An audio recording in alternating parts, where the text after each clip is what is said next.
Hey, what's up, everybody? Andrew from Fantasy 80 here to give you my updated sleeper list. Now, these are 10 fantasy sleeper hitters for the 2017 draft season. And now with Yahoo with its ADP out and mock drafts in full swing, it's a lot easier to tell who the sleepers are and where they're going, which is why I'm updating this list because I haven't done one since December.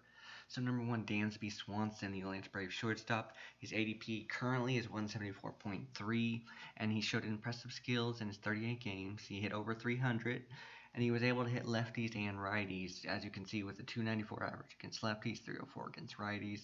He's kind of my last stop at shortstop if I haven't drafted anyone by then. He's hitting in front of Freeman and Kemp, and he should easily be able to get 90 to 100 runs. Number two, Jose Peraza. If I for some reason, don't get Swanson, I always target Peraza late. He had a very impressive season with the Reds last year. He stole 21 bases and 251 plate appearances.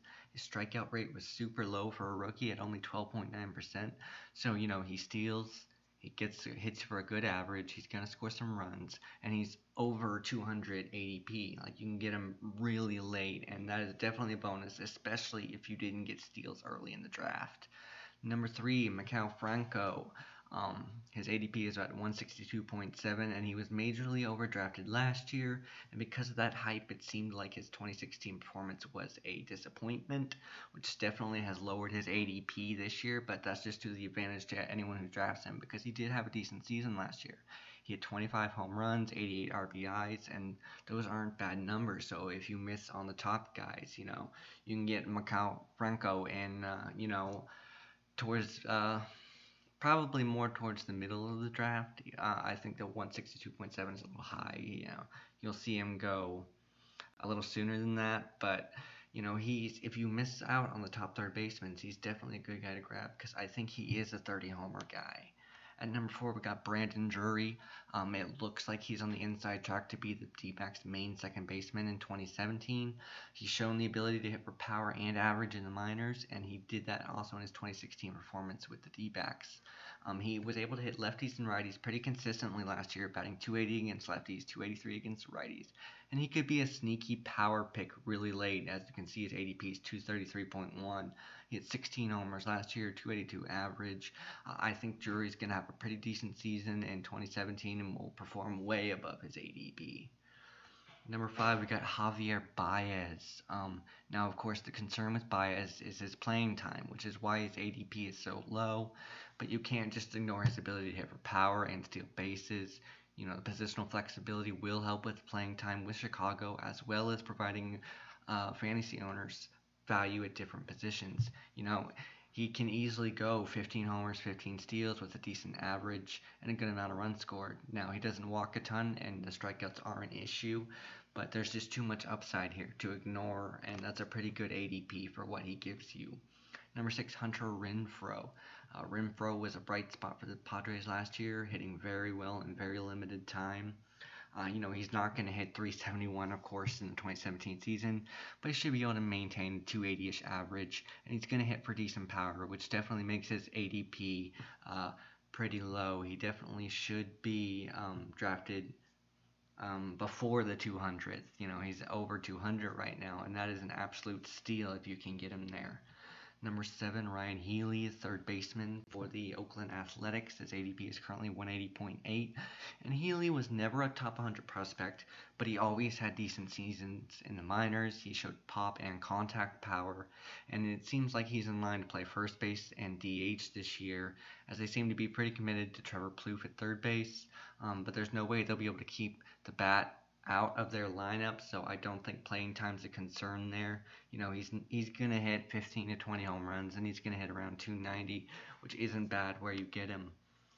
Number eight, we got Carlos Gomez, whose ADP is 244.4, and that's because it was a pretty down season for him last year.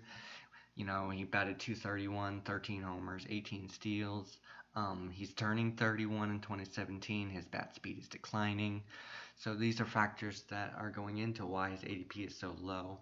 But he did have a nice rebound with the Rangers after the trade. He batted 284 with 8 homers, 5 steals in 33 games. And even if he came back to a half of his former self, he will definitely exceed that ADP. I love grabbing Gomez late.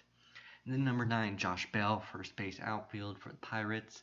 He's going to be their main first baseman in 2017, but of course, his sleeper status has been somewhat affected by that knee surgery, and his knees have been a problem in the past, so it's definitely something to monitor. But right now, they don't think he'll miss much. He might miss opening week, but right now they're not saying it's much more serious than that. And when you look at his stuff, he's got great plate discipline. He walked 21 times and 19 strikeouts in his brief appearances last year. He's going to give you decent stats. I hope the power develops. It'll be definitely interesting to watch him. And of course, at number 10, we got Jonathan Schoop, the Baltimore Orioles second baseman, with a 170.2 ADP. He played in 162 games last year, and his stats definitely show it. He hit 38 doubles. And of course, while strikeouts will be a problem for him, he's proven he can hit over 250 consistently. Doesn't have as much value in OBP leagues, obviously, but he's a bargain in leagues that only count average. The Orioles offense is relatively unchanged with the re-signing of Mark Trumbo. So Schoop should continue to build on his success as he's only going to be 25 in 2017. Now, if you want to meet up with fellow fantasy sports addicts, you can go to fantasysportsaddicts.com and join us. Tom and Ryan run FSAA. They have their own YouTube channel, fantasysportsaddicts.com. Great place to visit. Love it. And for one second, I want to address my subscribers. When it comes to my previous videos, specifically the starting pitcher videos, honestly, they weren't up to par with what my expectations should have been, and I would like to apologize for that.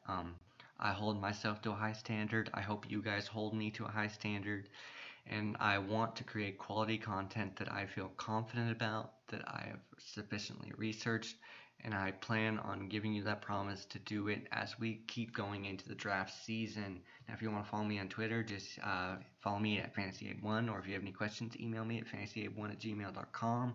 For Fantasy Aid, I'm Andrew, and thanks for watching.